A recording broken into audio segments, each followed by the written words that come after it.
इस वीडियो को मिस मत करना केमिस्ट्री के स्टूडेंट्स।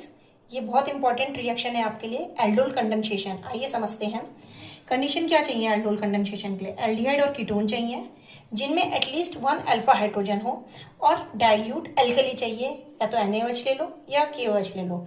और फाइनल जो आपका प्रोडक्ट बन के आएगा वो क्या आएगा, बीटा हाइड्रोक्सी एल्डिहाइड और बीटा हाइड्रोक्सी कीटोन। देखो कैसे होता है, हमने 2 मॉलिक्यूल यहाँ पे एल्डिहाइड के लिए लिए जिनमें क्या है, अल्फा हाइड्रोजन है। तो अल्फा हाइड्रोजन क्या होता है, देखो कार्बोनिल ग्रुप, जो भी आपका कार्बोनिल ग्रुप है उससे नेक्स्ट कार्बन को हम अल्फा कार्बन कहते हैं। तो उससे अटैच्ड हाइड्रोजन क्या हुए, अल्फा हाइड्रोजन। देखिए जैसे ही मैंने एसिटल्डिहाइड मॉलिक्यूल ले रखे हैं, 2 मॉलिक्यूल एसिटल्डिहाइड के हैं, तो ये आपका कार्बोनिल ग्रुप है इसका, इससे नेक्स्ट कार्बन ये हो गया, ये अल्फा कार्बन। अब इससे अटैच्ड हाइड्रोजन है, तो ये तीनों ही हाइड्रोजन क्या है, अल्फा हाइड्रोजन है। अरे हमारी कंडीशन क्या, एटलीस्ट कम से कम एक तो अल्फा हाइड्रोजन हो, यहाँ 3 है। इट्स मीन कि ये जो एसिटल्डिहाइड है, ये जो एल्डिहाइड है, it will give aldol condensation. कैसे होता है देखो, 2 मॉलिक्यूल्स हमने एल्डिहाइड के लिए, डाइल्यूट NaOH का प्रेजेंस लिया, ठीक है। यहाँ पे क्या हुआ, इलेक्ट्रॉन शिफ्ट हुआ। देखिए कार्बन और ऑक्सीजन की इलेक्ट्रोनेगेटिविटी डिफरेंस बहुत ज्यादा है, तो जो शेयरिंग का इलेक्ट्रॉन पेयर है ये ऑक्सीजन पे शिफ्ट हो जाएगा। As a result carbon will bear partial positive charge and oxygen will carry partial negative charge.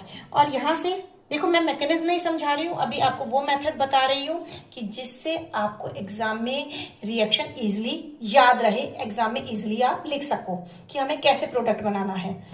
अब यहाँ पे भी इलेक्ट्रोनेगेटिविटी डिफरेंस देखो, कार्बन और हाइड्रोजन में से हाइड्रोजन क्या है, इलेक्ट्रोपॉजिटिव है, और कार्बन क्या है, इलेक्ट्रोनेगेटिव है। तो पॉजिटिव वाला कहाँ शिफ्ट होता है, नेगेटिव पे।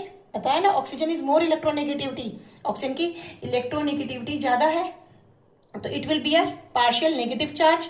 तो नेगेटिव के पास कौन सा आ जाएगा, पॉजिटिव वाला, तो ये H यहाँ शिफ्ट हो जाएगा। ठीक है, तो देखो प्रोडक्ट कैसे बना, CH3C। अब ये डबल बॉन्ड सिंगल बॉन्ड में कन्वर्ट हो गया, इस O के साथ ये H अटैच हो गया, ठीक है। ये सीधे H और ये सीधे सीधे कार्बन जो है इस कार्बन से लिंक हो गया, आपका प्रोडक्ट बन गया। अब ये एल्डोल का टर्म कैसे आया, एल्डिहाइड और अल्कोहल, देखो ये एक एल्डिहाइड ग्रुप है और एक अल्कोहल ग्रुप है प्रोडक्ट में, इसलिए इसे हमने कहा एल्डोल।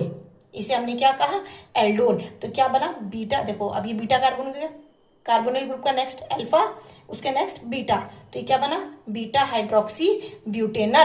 अब एल्डोल कंडेंसेशन का जो प्रोडक्ट है, इसको जब हम डाइल्यूट एसिड की प्रेजेंस में हीट करेंगे तो ये इसमें से वाटर मॉलिक्यूल निकल जाएगा, डिहाइड्रेशन हो जाएगा, और क्या बनेगा, अल्फा बीटा अनसैचुरेटेड एल्डिहाइड और कीटोन। देखो कैसे निकलेगा, ये OH और H ये आपस में वाटर बना के निकल जाएंगे और ये डबल बॉन्ड बन जाएगा। फॉर मोर वीडियोस के लिए सब्सक्राइब कीजिए मेरे चैनल को।